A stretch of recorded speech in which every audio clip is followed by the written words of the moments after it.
What's good? You're watching the Best Damn Comic Book Show, episode 4 here on YouTube from DJ's Universal in Studio City, brought to you by Cat Jercan. No picks this week yet. You know, we're recording this the Thursday after Wednesday, so we still don't know exactly what's hot. Not, unlike last week. Last week, immediately, there was a lot of hot books selling on eBay. So next week, we'll probably follow up and see what went through, what was a hot book this week. But outside the hot pick, I mean, there's a lot of good reads. A lot of good reads. Batman. Man, I think one of my guys brought up the fact that this is the first time Batman actually beats up on somebody and just lets him be. He just walks away, and where KGB offers, and I hope you read this book by the time you get to see this, offers, oh, I can tell you who shot your boy, and it's like, nah, it's okay. I'm a detective. I can find out, and I'll break him. So he just walks away, leaves KGB still on the freaking eyes, bleeding to death, and stuff. So that was pretty good. That was a facet of, outside of the pipe laying from a few weeks ago. This is a different facet of Batman that we haven't really seen before. I don't think we've seen it where he doesn't help somebody, you know what I mean, or lets them die or whatever. And what I've noticed from selling stuff at shows is Batman back issues always do pretty well. Not Detective Comics, but the Batman regular series, the back issues always tend to do well. You know, no need for first appearances, no need for like crazy events to happen. People just really love Batman, and if it's a good run, if people really like the run, in a couple years. It's funny because Detective is the longer run. Right. Detective should be the premier Bat title, but it's not. It's Batman. It's crazy. It just seems like more stuff happens in the regular Batman title for whatever reason. I outside of going back to some of the older stuff like the year 1 and year 2 that ran in Detective, I mean, pretty much everything happened in Batman. Yeah. Nightwing, I don't know. I got this, like, again, talking to one of my guys that's a big Nightwing fan, is like, you know, I don't know if I'm going to hang with this book. It's like, I asked him, I says, well, they're pulling Batman 52 and Nightwing, where Batman was amnesiac. Yeah. And then Gordon ran in the suit as Batman. Now you have a cop, a detective, is going to run around as Nightwing. It's just regurgitating it. You know, and it's like, what, really? Are we that, like, less creative? You know, all of a sudden, I mean, it didn't work in 52. Why is it gonna work now? I mean, really, who knows? You know, who knows how hamstrung? But dude, I'm telling you, I mean, and again, Marvel's just on a train. I mean, there's like the Marvel train. Forget the Donny Kid, just Marvel in general. Mr. and Mrs. X, that was a fun read. You know, Thor, man, Jason Aaron, I don't know. I was like Donny Cage, Jason Aaron, Rosenberg, this, that. Is like, well, I heard that the B story in Thor was like, awesome. They're focusing on that future. That's this chapter deals with that B story, basically, with King Thor and Phoenix Wolverine that we saw introduced a few issues ago. Dude, it's out of control. Peter Parker, the Spider-Geddon tie-in, and I read Spider-Geddon 0 and 1. I was like, man, this is actually fun read. Right. Really solid read, you know. And a lot of people were concerned about the Spider-Geddon thing. No, man, they thought it was another gimmick. It's actually pretty solid, fun. I mean, you got these characters, use them as long as you use them cleverly, and that's what they're doing. Yep. They're doing some cool stuff. You know, and they're going back, bringing out Moreland from Don Slott's run years ago, right, which was the Spider-Verse storyline. So like everything's coming back in. You know what connecting. I mean? Using everything you have at your disposal. You know, I think is always Darth Vader. You know, well, you've been talking up Darth Vader for weeks now. You know, the Venom annual. I mean, it's just, there's so much good stuff to read. You know, like you said, nothing really popped. Right. But there's a lot of good reads out this week. You know. Well, it's one of those things. I think most speculators at this point, they know. Need to take a break. Well, they want to go after the first appearances and things like that, so they're not going to be quick to grab these other issues as fast. Like this week, there was nothing. No literally. Major event happened this week. At least as of right now, you know, a year down the line, something, once it gets connected back to that, something might happen because crazier things have happened. Anyways, let's get into our picks of the week. What do we got? You got one DC book. You know, Flash. I've lost kind of like interest after that Flash Wars. You know, maybe because I've been busy, so I haven't really. But the one book is Detective 991, and you got to team up with Two-Face and Batman, and it's almost parallel to, because they're teaming up at, to when Morrison or years back where they were fighting Battle for the Cowl. Yeah. So it's kind of cool to see. Maybe that's kind of like taking that and taking it to, and again, it's leading up to Detective 1000. So hopefully something. I mean, I know something big is going to be in 1000. Right. To be honest, outside of that, I mean, there's really not much out of DC. I mean, you have the two Wonder Woman. You have the Wonder Woman book that's a Witch in Our Time, and it's been selling out, and I'm getting a lot of guys coming back to it. I haven't jumped on it reading it wise, but that's been some. It's people have been chasing Dark. And we said it last week. There's a buzz behind it, so if you haven't picked them up, it's something to look into while they're still cover price because. Yeah, I mean we're gonna run out. I can't, if I can get it from DC, I gotta get it from somebody else. It's like that's how prices go up. Moon Knight 200 with Max Bemis. Right. I mean, this is the culmination of this crazy story arc. I mean, whether parallels him or not, because he is, he's got the personal issues with that. But I'm looking forward to see how they end this Moon Knight, because it's been a crazy ride with Bemis doing Moon Knight. So they're gonna end this run and then reboot it with the number one. I mean, they're gonna do some, but I think this 200 ends his run. Got it. So they'll set it up for whoever is gonna take over next. And because it's finishing a run, there's a ton of covers coming out for this one. Yeah. So just check out the ones you like. Round number 200. Yeah, I didn't really see anything that stood out for me, but you got a Finch cover.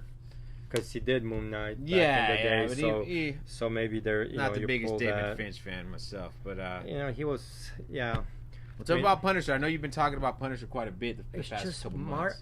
Matthew Rosenberg, and there's, like I said, Marvel's giving these indie guys a shot. Yeah, and they're bringing a different flavor to these superheroes, whether they grew up reading this stuff, but they're doing their own stuff, which is not necessarily superhero on the indie market. So they're bringing whatever experience, whatever success they have with the indie market, they're bringing it to the Marvel's line. And then Rosenberg's been killing it on Punisher. If you haven't read his run with War Punisher, man, that thing was. I can't, their back issues are gone. I don't know how hard they are to find, but I've had a couple of guys trying to put a set together, and they said they've hit tons of stores.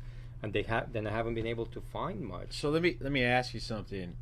Would you say that right now Punisher might be the most popular he's ever been since you've been in the business? Because I feel like there was always a regular Punisher series. He's like Venom or Deadpool. Okay. People like him. He's anti-hero. He's not necessarily a good guy, but he's not a bad guy. And depends who writes him. I mean, there was the original miniseries, then you had the Punisher War Journal with Jim Lee. That was hot for a minute. Then you had Garth Ennis that came in and brought a different crazy flavor. I don't think anybody can went real dark. Do what Ennis did with Punisher, and that was hot. But now, I mean, years later, maybe you got a couple of issues that team up Punisher 45 and 44. The Deadpool crossover, those two books are tough to come by, right? But story wise, I mean, you had your Frankencastle, which is kind of cool. I was filling up some of those. I mean, again, the Rosenberg is doing a hell of a job with it. Yeah. I mean, shit is dark. I mean, it's almost parallel to the Netflix show. Which I mean, if you guys see him, it's a great show, and it's violent as hell. I mean, it's dark, it's psychological crazy, and Frank is Frank, and that's what we have in Rosenberg's run. Frank is Frank. He's like, I don't give a fuck, pop. So I don't care who you are. I got heroes, villains, whatever. Well, tell me about the Return of Wolverine. Oh, it's number 2, number 3. Well, again, you had all the hype. Wolverine's back. Number 1 was interesting. It just felt like a long gap. So I was thinking maybe they put it out every 2 weeks. Right. But it looks like it's a monthly, which is fine. You need a breather. Maybe they got things planned. But I like that number 1. There was, I guess, the villainess. She goes back to that Punisher Wolverine miniseries from Udon back in the late 90s. So they had, when Udon did a couple of books from it, had like that anime style look. So, oh, excuse us, the manga style. You know, yeah, sorry. Okay, and I'm 50. Anime, manga, it's all the same shit to me. I was about to say it's all, but well, you know, yeah. I mean, the definition is if it's in a book, it's manga. If it's animated, it's anime. That's whatever. That's the only difference. But, yeah. You know, but they're pulling stuff, and I mean, I miss Logan. I mean, as good as Old Man Logan's been, you know, he's not. It's not the same. It's guy. not Logan, so you know, it's good to have him back. I still want to learn about the glow in the dark claws, you know, but that's a read on, you know, a read on my list for the next week. You know, like I said, I mean, I've liked SpiderGirls 0 and 1, and 0 had a Clank and Crane, and it's like, if you don't like Clank and Crane, I mean, I don't know, you got issues, because this guy's phenomenal. So, you know, you got your PlayStation, and it's like how do you make PlayStation 4 Spider-Man work? They made it work. Yeah, you know, they made it work, and you got all these other Spider-Mans, and they make them work because it's a Spider-Verse, which is whatever. But then that's in SpiderGirls. The SpiderGirls, yeah. SpiderGirls. Number 1. Let's go back to SpiderGirls. Okay, so the PlayStation 4 video game came out about a month ago or so, and then they put this comic book out with it. Do you think that the game has it been bringing new people into the store? So again, no, I mean, Black Panther was a huge hit, but it didn't bring anybody new into the store. Well, again, and I've said it before, you know, Disney is about marketing, you know, and as low as comic books sell, it's not a product that they're gonna let go to waste. They're just gonna have to figure out how can we get interest back into it. Right. I mean, I heard there's commercials for comic books on cable, like sci-fi stuff like that. DC advertises, but what the hell watches sci-fi? You know, it's people that already read comic books. Right. Yeah, not the best. I mean, it's well. You know, I'm saying if but Disney, again, you have a comic, you have a video game that the age gap is from 5 to 65. Right. You know, you put it in. You know, if a kid is like, man, I love, and you got kids now. Kids are so hyped up about Marvel product, the movies, because again, you go to Disneyland and these characters run around. I'm playing a game and it's like, oh shit, I can read a comic book. Again, I started reading comics not because I read comics, because I was watching G.I. Joe. Yep. And at the end of the episode, I say, hey, if you want to read the further adventure of G.I. Joe, go to Walden Books and pick up it off the spindle rack. Walden Books, Jesus. That's ancient shit. Ooh. Again, 50. So it's product placement. Right. Yeah, it's how, that's all it is, and this is one of my biggest pet peeves that I've always said is like, dude, make consumers aware that the comic book, forget the brand, just the product. It still exists.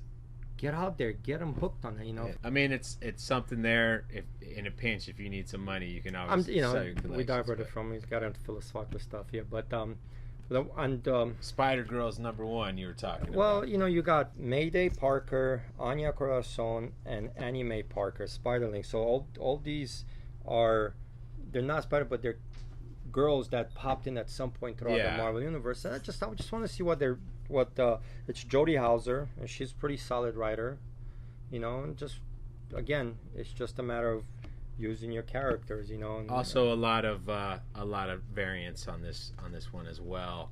I really like the cover for XMen Red, because guess who did the cover? That's not Martina. Nope.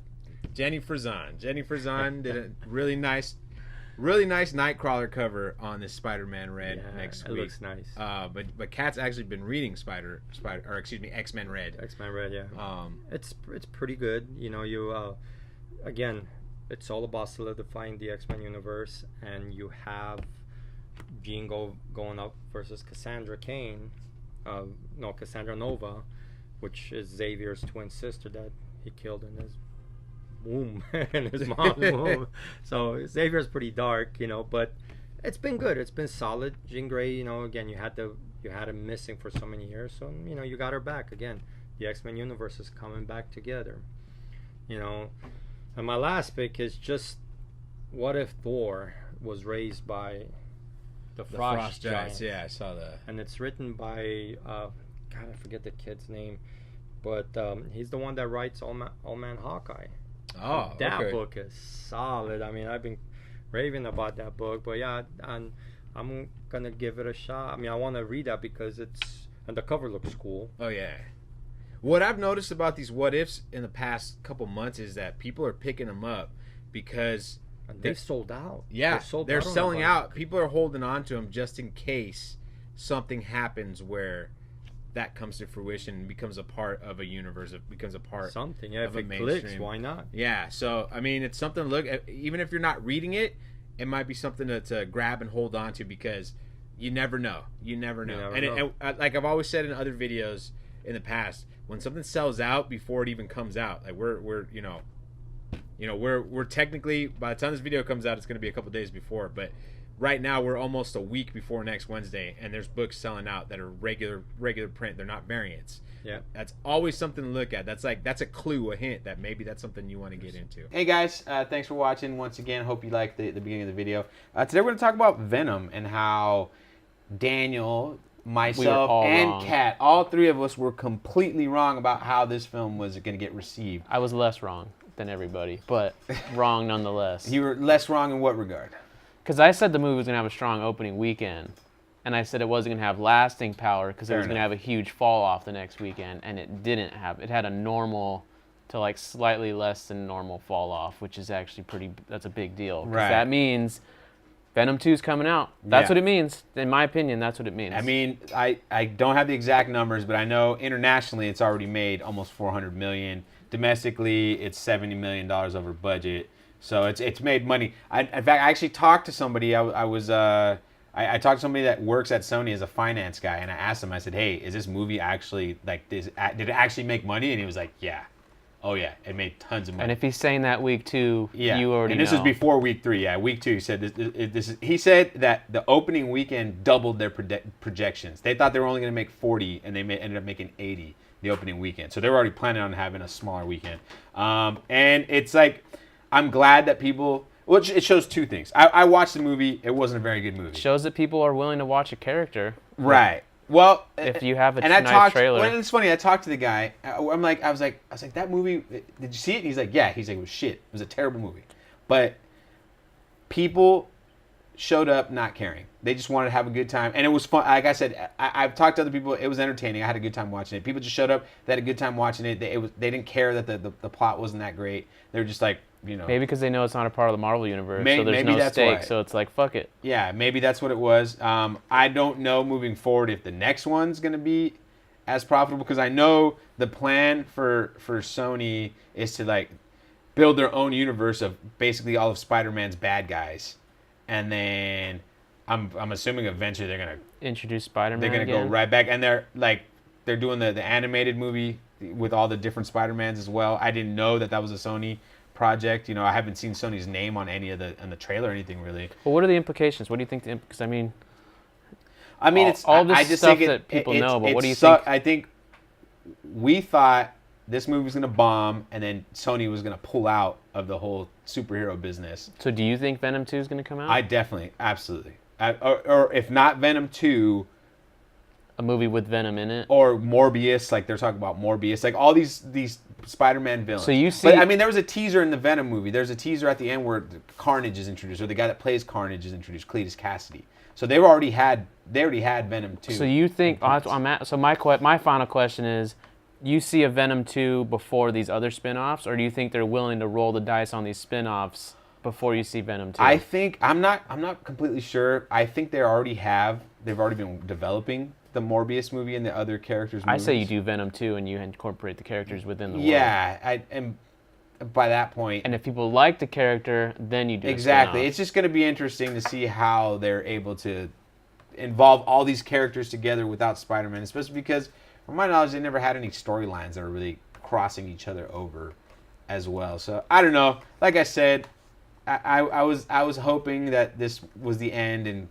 Doesn't look like it doesn't look like it. So but I mean, I guess what I could take from it all is that this whole thing about superhero fatigue is bullshit. Like for now. But we'll get into that next week. Next week's discussion, we're actually be talking about Marvel's expansion of character. Like because of Black Panther, they're going to be branching into India and probably potentially other countries to make.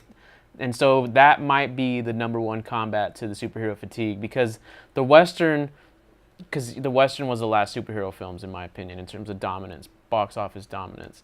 And what do you mean genre film? Yeah, exactly. Right. And they died off because you really couldn't transcend the Western in terms of universal storytelling. You can kind of relate to it, but if you're from another country and you don't have that sensibility, you're not.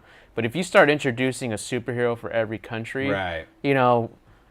Who's to say what the end of it is? Absolutely. If you have like a universal club, like whatever the next Avengers is, and it's a worldwide Avenger fucking movie. Because basically what we have now is all Americans defending. But imagine you have the fucking Avengers, but Yeah. with a bunch of people from all over the world, and they're Right. You're talking box office money here. Right, especially have their own solo characters, that they've developed and are good movies. Like we already know China loves the Marvel movies, so if they have a Chinese character, But we'll get starring in more their into movie, that but next We'll talk week. about it next week. But anyways, that's gonna do it for us, guys. Thanks for watching. Make sure to stick around for the variant picks of the week. This week for the variants, I got a few of them. Nothing really grabbed my attention this week. Like nothing really popped for me, but there's still some good stuff. You got the Batgirl 28. Josh Middleton variant. He's been doing these Batgirl covers, really good stuff with them. I think the buzz is kind of worn off a little bit from the Batgirl stuff, but this is already sold out at Midtown, so something to look out for. Detective Comics number 991.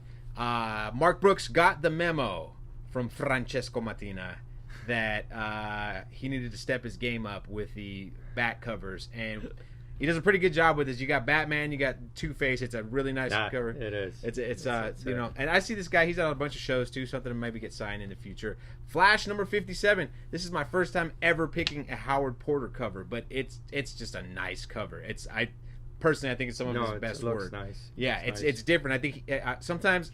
I don't know the guy. I'm not gonna say I'm a fan or anything, but sometimes you can tell artists kind of mail it in, whatever. I think because he knew he was doing the variant cover, maybe he put a little extra effort into this or what. But or I don't know, maybe it's because of what's going on inside the book. But it's a really nice cover. And then every other week, Wonder Woman number 57, Jenny Frison. Just another. It's another really dark kind of connecting with the Witching Hour storyline. So it's good work by her. And like I said, if you follow her on Instagram, she does the way she breaks down how she does her covers, which is awesome. So really? Something to follow. Yeah, As for Marvel. I've been touting this guy up for a few months now. In Hyuk Lee, Spider-Geddon number 2, the connecting cover. But it's the connecting. Yeah, those are nice. Yeah, like I said, it looks like Butchevich covers from back in the Ultimate days. No, it's beautiful. He's a young guy. I mean, I'm assuming he's young, but he's not known. So he's a new artist for Marvel. This is not a ratio variant, so if you can grab it, pick it up because I think it's already sold out as well online. SpiderGirls number 1. This one is a ratio variant. I believe it's 1 in 50. Right. Because Midtown's pricing it at $42. The Jeff DeCal cover, really nice. It's awesome work. I how do you feel about DeCal? I like. No, I like his stuff. Yeah. He's got a lot of good stuff, and I don't know we don't know what's gonna happen inside this book, but from past Marvel, the past 6 months or so. These number 1s usually have something important going on, especially with characters like these that aren't super big mainstream characters. You got a few Spider-Girls that are coming back that we haven't seen in a while. So, and they were popular back in the day. I mean, it wasn't like they were throwaway characters. It just didn't fit the storylines. So there you go. And then last one is actually 2 covers from the same book. Spider-Gwen Ghost number 1 got an Art Germ cover. Always pushing Art Germ. Always got real cool stuff. And then I think it's 1 in 100. It might be 1 in 200. I don't know. Midtown's asking $106 for it. Somebody already bought it. It's Ji Hyung, another Korean guy. Never heard of him before, but it's a really dope cover. You can see the picture right there of Spider-Gwen. So these high ratio books, we don't know if they have legs or not. We don't know what's going to happen. But if you can get it for a decent price, definitely. I mean, pick it up. I mean, if you have the money to spend, I'd say, Yeah, there you go. If you have the money, to spend, Just don't drink coffee for a week. Right. There you go. I mean, and these are, Cat will tell you, you get one of these 1 in 100s, you hold on to it. Yeah. 5-6 years down the line. That could be like a couple of grand. Yeah, you need some money. Just got to look on eBay. Yeah, because they're going to be ghost. These are ghost variants. This book, I don't know how many copies of Spider-Gwen Ghost you ordered. I feel like this is not a book that a lot of people over-ordered. Might be wrong. I don't think so. Yeah, so just keep that in mind. When the ratio is that high, and it's for a book that's not like Amazing Spider-Man They're number doing one it on Revo. purpose to get people to buy more buy the copies of book. it. But it's one of those things where people, I feel like not everyone's on that, and they're going to be smart enough to be like, I'm not going to buy 100 copies of this book because I'm not going to be able to sell 100 copies of this book. So if somebody did, and you're able to get this ratio variant for a decent price, or even $100, you can get it for $100. Take a risk. I don't know, but that's going to do it for us. Thanks for watching. You know the drill. Smash that like button, leave comments, let us know what you think. Subscribe if you're not a subscriber, and we'll see you next week. Cat, take us away. Support your local comic book store. I keep saying it, but it's important, especially nowadays. You know, readership is down. So, again, stop drinking coffee for a week and support your guy. Buy some extra books. You're not going to go wrong. See you next time. See you guys next time.